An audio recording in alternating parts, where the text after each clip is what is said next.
survivors of violence. And that is the reason why we find many advocates right across the world campaigning and taking this 16 days of activism extremely seriously. And this morning, we're joined by the director of hashtag Hear Me Too organization, Tina Thiart.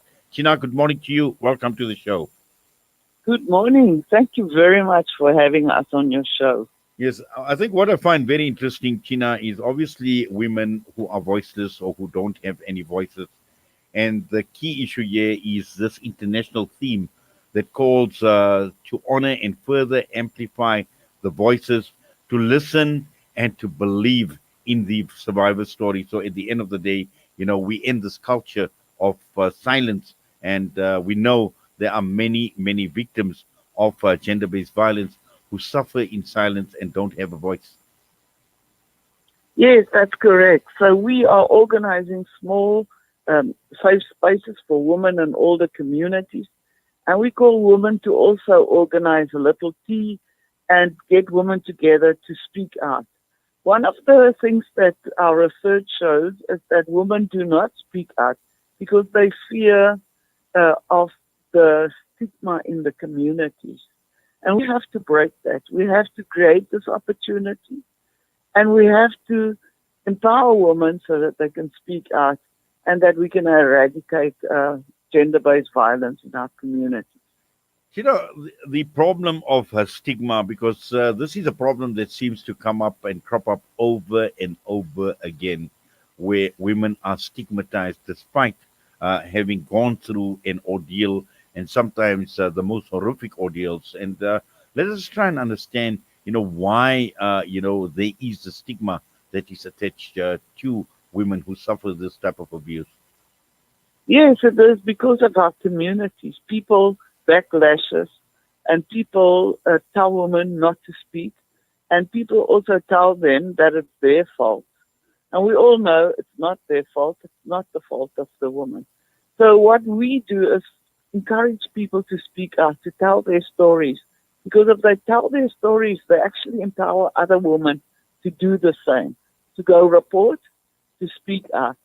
And, it's worldwide known that when communities actually refuse to give voice or to listen to women when they report, specifically rape, it's like secondary rape. The community is actually doing to them what the perpetrator did. So we're asking communities to stand up to support not just women but children as well. 40% of rape cases are reported by children under the age of 12. So we really ask people to create these safe spaces, to get together and to talk, because talking through it will address fear, stigma, and then also help people the shame, to get over the shame of the incident. In your experience in dealing with the victims of violence and rape and abuse, as far as communities are concerned and looking at society in general, how sympathetic or how responsive are communities and societies to the plight of these women and girls? What we have found in the last 2 years is that communities have actually started lots of support groups and they actually reach out to one another. So we at the Thousand Women Trust, we actually created a training program for women and men who are able to be vent buddies or to be trauma supporters to the woman. And we run these training courses on WhatsApp. And just now, this month, I think we've got over 1,000 people on the WhatsApp training groups. So we really encourage those people in the communities who feel that they can do something and would like to help, that they would step up and actually contact us and sign up for the training courses. Now, obviously, Tina, you are encouraging people to share their story, and this is all part of a healing process. And also at the same time for women and girls to basically speak out so that we have a united front, or we are united in purpose against domestic violence, against rape, and against abuse. And just looking at the healing part, just a mere fact that there would come they would speak out, they would tell the stories. How important is this?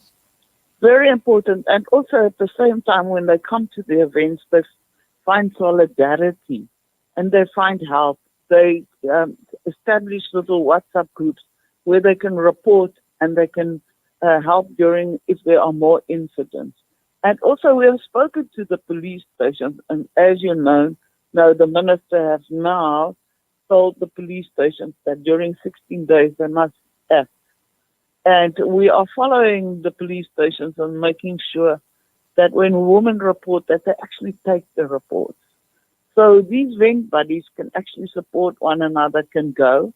And the neighbor can actually now also report violence in the house. Because you can report it to the gender-based helpline and they will follow up. So we really ask people in communities, when you see something, do something. When you hear gender-based violence, report. Yes. And I think what has also helped has been technology, and you speak about these WhatsApp groups as well. And obviously, this is can be a pretty safe space to for someone to share a story. And this obviously, and it's I'm looking at this article, and this article speaks about creating a digital story to amplify the voices of survivors and to inspire them to speak out. That's correct. We have formed various WhatsApp groups. There are also new apps that women can use. And we really, really ask them specifically now to look in the media. The numbers are there, but I can also give you. And you can actually contact them with using USSD, WhatsApp, or ordinary telephone call. And like I said, even on Skype, they have contact with the police station. They will immediately send the police to the house. And we ask neighbors also to make WhatsApp groups so that they can help one another. We don't want to see rape in communities during this coming Christmas holiday. Well, certainly. Now, Tina, just I know you've had a lot of experience in talking to these women and these young girls. And if you look at some of the key issues that basically stand out for you, particularly, those, I know you've been talking about rape and abuse, but in terms of, the violence that is perpetrated, and it doesn't have to be physical violence. It can be mental, it could be mental trauma, it could be psychological trauma as well that these women go through. And, you could possibly just share some of these experiences with us. Yes, and please don't forget economic violence. We know that during during lockdown, men were keeping money from women. Economic violence where men do not pay support to the children. So the whole family is in hunger. We started 45 kitchens because there were no money in for the mothers and the children to actually get fed. So we have to look at economic violence as well, no access to resources. When we did our research during lockdown, we found out 60% of the women who did not report, it was actually non-physical violence. It was mental abuse and verbal abuse. And because they had no marks to show, they did not know how to report. So once again, I want to say to women, please go join a support group and please go report. Very, very important to report. What we have found with child rape, very, very often it's in a family or in a friend circle. And then people tell the child not to report. And they try and make it off. So we really, really ask you, report rape. You can only help your child by believing them and then stepping forward to get counseling or to get a vent buddy or a support group. Mm. Tina, if anybody needs to get in touch with you with regards to the support group that you speak of, how do they get in touch with you? The best is WhatsApp. So they can contact me on 073 2079 079. And I will put them on the WhatsApp groups. And Yes, and I can speak to them. They can also visit our website, which is www.thousandwoman, which is 1000 woman with a en.co.za. And there you can download our toolkit. You can start your own support group. It is all on the website. Well, Tina, thank you very much for that and for your time with us this morning here on News and Views and Salam Media. And we wish you all the best and please take care. Yes, thank you, you too, for your wonderful advice to the people as well, keeping them informed. Thank you. Tina Thiart joining us this morning, director of the hashtag Year Me Too organization. And just to repeat, it is their website, www.1000women, 1000 is in the numbers.co.za, and the WhatsApp line is 073 207 9079. The time is just gone 9:31. We come back, we look at Beyond Symbolic Victories, the International Day of Solidarity with the People of Palestine.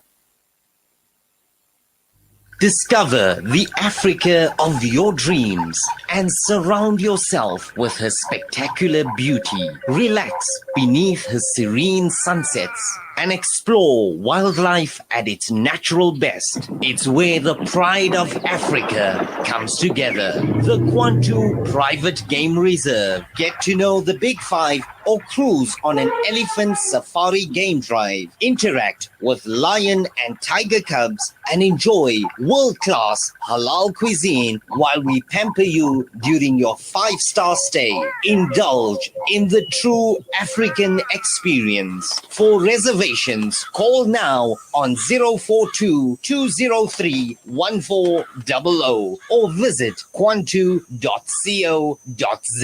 The Kwantu Private Game Reserve, the place of gathering. As winter grips the Northern Hemisphere, refugees, IDPs, and other vulnerable communities are doing all they can to survive. Winter is already the hardest time of year, and in the current global context, this year could be even worse. With your help, the Al Imdad Foundation is delivering life-saving winter warmth items in 12 countries globally, including Syria, Palestine, Yemen, Kashmir, and Pakistan. So be warm-hearted and sponsor a winter pack at just 600 Rand. Donate online at alimdad.com or call 0861 786 243 for more information. What makes Randery Jewelers the optimum place for your memorable gift? Is it our range of exclusive, high-end, luxurious jewellery? Or is it our master craftsmanship of all your bespoke jewellery needs? We believe it's because at Randery Jewelers, we know just how to make your special moments last forever. Whether it's for a wedding, anniversary, or just a simple gift to show your love, trust Randery Jewelers to make it special. www.randeryjewelers.com. Make your moments last forever with Randery Jewelers, the family name you can trust. Fabric Direct, now open at 224 Brickfield Road, Overport, Durban, offering you a variety of dress fabrics, curtaining, upholstery, wallpaper, and deco. Fabric Direct, quality, price, and a range that speaks for itself. 224 Brickfield Road, Overport, Durban. Fabric Direct, definitely worth a visit. It's a new beginning,